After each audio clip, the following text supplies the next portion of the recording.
Todos nós sabemos a história de Jó. Olha o que aconteceu, depois de ele já ter passado por tudo, tá? Meus ouvidos já tinham ouvido ao teu respeito, mas agora os meus olhos te viram. Por isso menosprezo a mim mesmo e me arrependo no pó e na cinza. A Bíblia fala que Jó, ele era íntegro, ele era reto, ele era o escolhido, ele fazia tudo certo e ele sempre produzia a sua própria justiça diante de Deus. Então ele fazia vários e vários sacrifícios, corria, fazia por onde, para ser o cara certo aos olhos de Deus.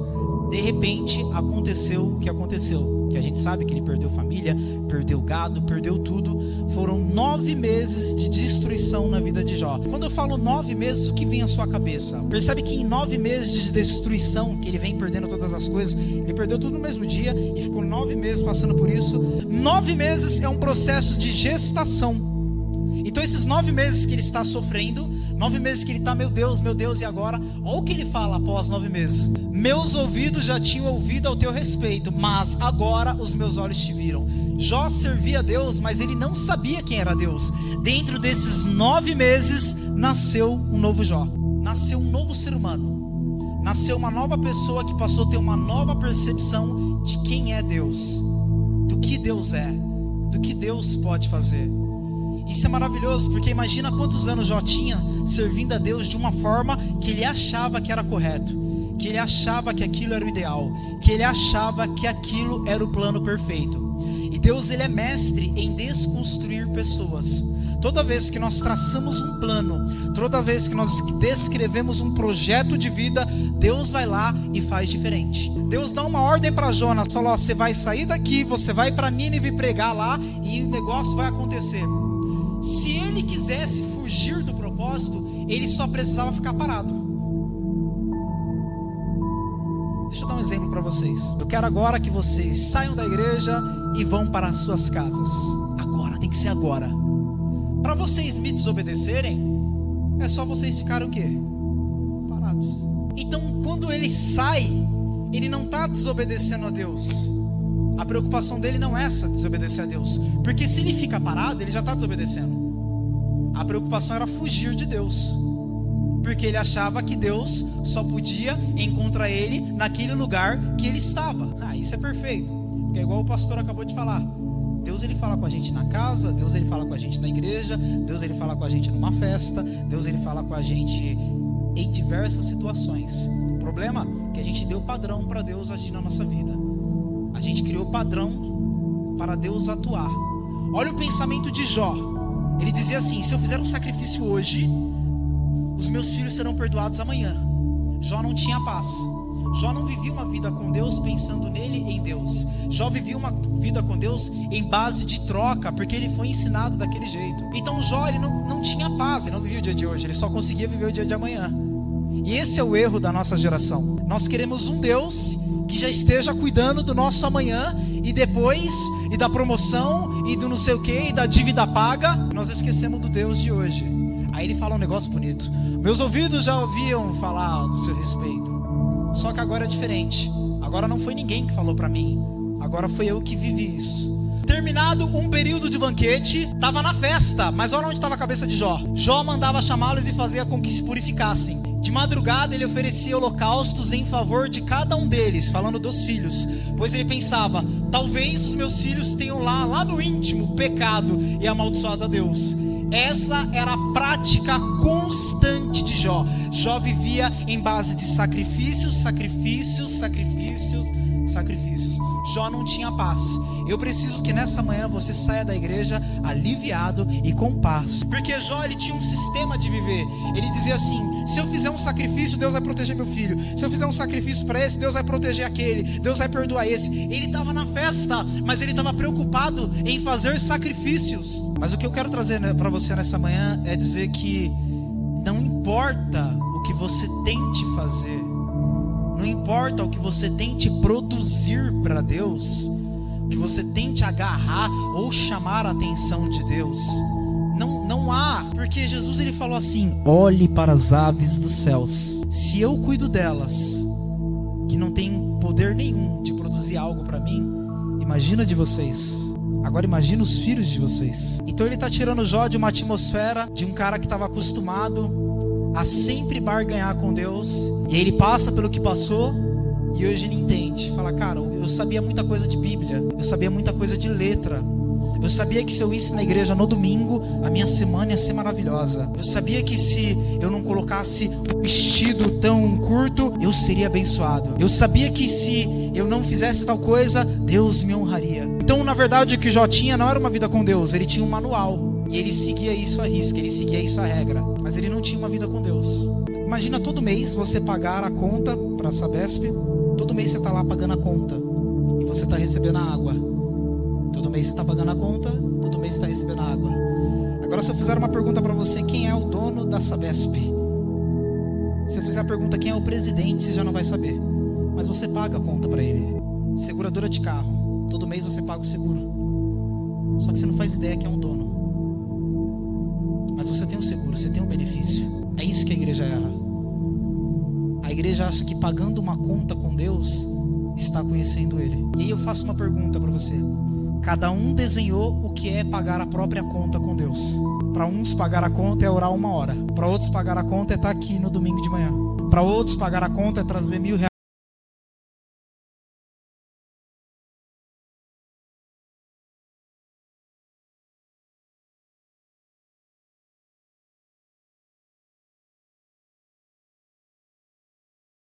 Jó pagava a conta e pagava muito bem. E aí de repente, em um dia, o mundo de Jó é desmoronado, é transformado. E ali ele trava, porque na cabeça dele ele fala assim: eu cumpri a lei, eu era evangélico. Porque vocês gostam de falar isso, né? Eu era evangélico, eu era crente, mas deu tudo errado. E como é que explica? Se você já fez a prova, se você tirou nota 10 na prova, por que as coisas dão errado? Saibam que agora mesmo a minha testemunha está nos céus. Nas alturas está o meu advogado. O meu intercessor é meu amigo. Quando diante de Deus correm lágrimas dos meus olhos. Ele defende a causa do homem perante a Deus, como quem defende a causa de um amigo. Agora, porém, o ministério que Jesus recebeu é superior ao deles. Quando ele fala deles, ele está fazendo críticas e mais críticas aos sacerdotes da velha aliança. Assim como também a aliança da qual ele é mediador e é superior à antiga, sendo baseada em promessas superiores. Se você, hoje alguém chega na sua casa, um oficial de justiça: fulano, tem uma carta aqui, você está sendo processado. Qual é a primeira atitude que você vai ter? Você vai atrás de um advogado. E o advogado vai desenhar o processo para você. E aí ele vai te defender. Porque você sabe que você sozinho não é capaz de lidar com esse processo. Imagina um processo que tem acusações seríssimas sobre a sua vida. E aí você começa a ler todo aquele processo e fala: caramba, vou parar na cadeia. Isso aqui tá pesado. E se eu não tiver um advogado para provar que eu não fiz isso? Só que o advogado que foi dado para nós, ele é muito melhor do que esses. Porque nós fizemos isso. O processo está certo. Só que ele dá um jeito de acusação não chegar até você. E acusações na qual você é representante. Você é responsável. Preciso que você entenda que, cara, você era uma pessoa horrível antes de vir para Cristo.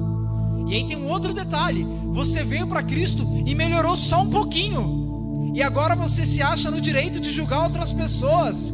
Melhor, você se acha no direito de dizer quem vai para o céu e quem vai para o inferno. Só que você esquece que o mesmo advogado que limpou o seu processo é o advogado que está limpando o processo da humanidade. Somos como impuro. Todos nós, sem exceção. Todos os nossos atos de justiça são como trapo imundo. Percebe que não existe ato que eu possa fazer ou que você possa fazer que venha soar para Deus como algo legal. As esmolas que você dá no trânsito, as ofertas que você traz aqui na igreja, o seu jeitinho.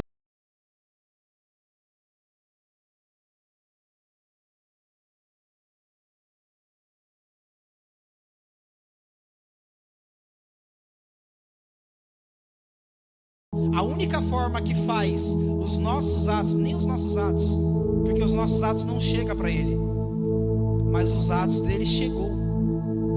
Então foi estancado uma folha em branco. Imagina uma lista, uma folha gigante que estava cheia de anotações, de acusações, e elas foram tiradas e virou uma folha em branco. E adivinha o que caiu nessa folha, gente? sangue. E aí toda a visão que Deus tinha contra as acusações que havia sobre a sua vida, elas foram extirpadas, excluídas, anuladas. Viver com Cristo não pode ser uma sensação de vou fazer para agradar a Deus e chamar a atenção de Deus e Deus me abençoar. Viver com Cristo deve ser vou fazer porque já foi feito. A busca parou de ser aquele mito, né, de correr até o fim do arco-íris para encontrar o pote de ouro. Não, cara, o pote de ouro já está no começo. E não tem nada que você possa fazer que você vai encontrá-lo. Ele já foi dado. Ele já está entre nós. Eu espero que isso desperte amor dentro do seu coração. Que desperte alívio, que desperte paz. Imagina se eu colocar nas costas de vocês, falar, eu preciso que você salve a sua família, só a sua família. E eu coloco esse peso nas suas costas. Vai lá, salva a sua família, vai lá. E aí você entra numa loucura. Fala, tem que fazer 21 dias de oração, porque o anjo tem que vir, tem que salvar, e o anjo tem que mandar fogo no outro para queimar lá e não sei o que. Eu tenho que fazer alguma coisa, porque tem um peso nas minhas costas. Está escrito, em minha casa serviremos ao Senhor, então eu tenho que colocar todo mundo na igreja. Eu tenho que dar um jeito, eu tenho que fazer acontecer. Por que Deus salvou a família de Noé? Foi por causa da família ou por causa de Noé? Entende que a salvação que vem por nós não é por causa de nós, mas por causa de Jesus? Aí a gente fica nessa neura de querer converter o fulano, converter o ciclano. A salvação nunca vai vir por nós, vai vir por Ele. A arca já está pronta e a arca é Ele. Essa mensagem é para tirar peso das costas de vocês. Essa mensagem é para causar um alívio dentro de vocês. Aí tem gente que fica assim, fica chateado, fala, não, a gente tem que pensar, porque tem inferno aí, e o inferno tá aí, tem pessoas que estão indo pro inferno, e o inferno... Você percebe que você tem mais interesse para um lugar que você não vai, do que para o lugar que você está destinado aí? Pastor, que lugar que eu estou destinado aí? Pro céu. E aí tem um outro detalhe, o céu não é lá, o céu é dentro de nós. Agora imagina um outro exemplo, céu e inferno. Por que pensar tanto no inferno, se você não vai para lá? Por que pensar tanto no céu? Nós vamos para lá. E o passaporte não é nosso. O passaporte é dele, é ele. O passaporte já foi comprado. É só a gente ir. Jesus está para entrar numa cidade. Ó a treta. Mas o povo dali não recebeu, porque notava que se ele se dirigia para Jerusalém. Vai para Jerusalém, não aceito. Não quero. Ao verem isso, os discípulos, não foi ninguém de fora não, é os discípulos, é quem andava com ele, Tiago e João lançou assim, Senhor, queres que façamos cair fogo do céu? Vai queimar todo mundo, vai destruir todo mundo. Porque quem eles pensam que é para não aceitar o Senhor? Tá louco? O que passou na cabeça deles? O Senhor vem pregar o evangelho, a gente tá falando de Deus, a pessoa não aceita, a gente manda a pessoa pro inferno. Essa é a nossa didática, essa é a nossa lei, essa é a nossa regra. Elias faria assim, Moisés faria assim, os grandes homens do passado fariam assim. Jesus não aceitou a palavra, vai queimar no inferno. Deixa a gente orar, deixa a gente clamar para o fogo descer, porque não tem graça eu servir a Deus, eles não servirem, eu ir para o céu e eles também irem. Não, eles têm que ir para o inferno, porque eu estou fazendo tudo direitinho, então eles têm que ir para o inferno, porque eu não pratico, então eles têm que ir para o inferno. Mas Jesus, voltando, repreendeu, dizendo assim, vocês não sabem de qual espírito, qual nós pertencemos? Pois o Filho do Homem, ele não veio para destruir a vida dos homens. Eu vim para salvar essa galera. As pessoas que vocês querem, que vão tanto para o inferno, Jesus quer levar para o céu. As pessoas que nós tanto odiamos, são as pessoas que Jesus ama. E aí eu vejo algo tão bonito, que são pessoas que não aceitaram Jesus. Não pode entrar aqui. Mas mesmo assim Jesus quer salvá-los. Os discípulos não querem salvar. A igreja não quer salvar. Depender da igreja vai todo mundo queimar. Mas Jesus, ele quer salvar. Jesus quer estender a mão. O salva-vidas, ele entra em cena quando ele vê alguém se afogando. Enquanto você souber nadar, ele não pode te salvar. É necessário que você venha se afogar, cara. Deixa eu te falar em qual oceano você vai se afogar. No oceano da graça. Isso é graça. É saber que tem um Cristo que está estendendo as mãos para quem não quer Ele. é saber que tem um Jesus que ama quem o amaldiçoa. Um mendigo, lembra da ceia? O exemplo da ceia? O mendigo, ele sente muita fome, mas muita fome mesmo. Aí você chega para ele e fala: ó, toma um banho, que eu quero te ajudar. O mendigo, ele vai falar para você: tá, até tomo, mas antes me dá algo para comer. Não, vai tomar banho. Isso não é evangelho, cara. Dá o alimento pro cara, o corpo de Cristo pro cara. Serve a ceia pro cara. Serve a ceia para os imperfeitos. É que vocês são muito perfeitos, por isso que vocês participam da ceia, né? Percebe? Não, mas é que os meus pecados não são. O corpo, ele é servido justamente para quem tem fome, cara. Para quem tem muita fome. E aí depois o banho vem. Ou o banho vem antes, tanto faz. O importante é que o corpo chegue, é que o alimento chegue. Cara, esse alimento precisa chegar nas pessoas. Esse evangelho que alivia a alma precisa chegar nas pessoas. Eu não sei se vocês já tiveram o desejo de suicídio, mas imagina você estar prestes a cometer um suicídio. Você está carregado de emoções negativas, de emoções ruins, e aí vem uma igreja que é para te salvar e vem e te joga do penhasco. A igreja não faz mais assim, a igreja faz assim. Mas aí você tem que amadurecer. Lembra de Jó? Meus ouvidos já tinham ouvido ao teu respeito. Cara, tem gente aqui que tem 15 anos de igreja, 20 anos de igreja, 10 anos de igreja, 50 anos de igreja. Mas se você analisar a sua vida, talvez você se encontre nisso. Você aprendeu a seguir regras. Lembra do jovem rico? E virou para Jesus e falou: ó, tudo isso aí eu sigo, tudo isso aí eu sei fazer. Aí Jesus pede algo para ele que não está nos textos que ele aprendeu a decorar. Falou: pega tudo e vende, dá aos pobres. Aí ele trava, porque isso ele não aprendeu, isso ele não leu, isso ele não encontrou nos antigos textos que ele tinha estudado. Aí ele se distancia, ele fala: não, isso aí não dá. Isso aí sai fora da minha lógica. Isso aí sai fora do que eu aprendi. Isso aí me tira da casinha. E tudo que me tira da casinha, eu não quero. Existe Jesus, esse ser maravilhoso, Cristo. E existe segmentos, religiões, tradições, costumes, doutrinas. E existe Jesus que está aqui. E todas essas criações humanas. Isso leva um tempo para diferenciar e para entender. Mas que fique mais claro para todos nós que existe uma diferença muito grande em quem Ele é e o que nós fazemos para Ele, vamos colocar assim. Fomos ensinados nessa manhã que não adianta pagar a conta. Precisamos conhecer o dono dessa conta. Amém? Que Deus abençoe vocês, que essa palavra exploda no seu coração. Aí alguém pode dizer assim: poxa, você está ensinando as pessoas a pecar. Tem uma pergunta para você: você está com vontade de pecar agora? Acredito eu que não.